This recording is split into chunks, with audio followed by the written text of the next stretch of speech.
गेल्या सुमारे 15 ते 20 दिवसापासून 40 ते 42 डिग्री उन्हामुळे त्रस्त झालेल्या कोकणवासी जनतेला दिलासा देणारा आणि गारवा निर्माण करणारा हा पाऊस आज या चोरणे गावामध्ये पडत आहे।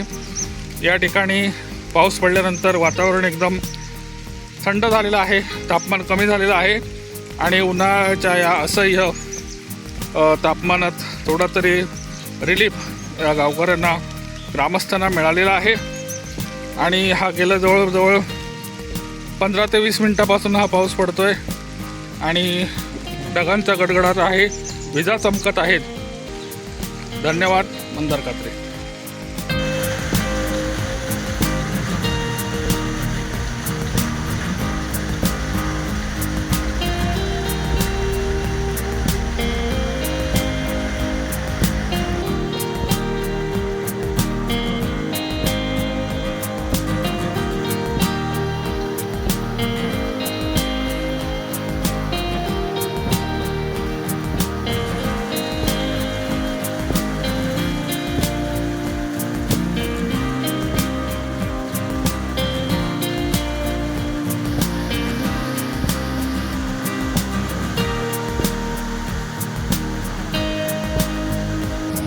टाइम्स डिजिटलला लाईक करा, सबस्क्राईब करा, शेअर करा आणि बेल आयकॉन दाबायला विसरू नका। पाहत रहा टाइम्स डिजिटल।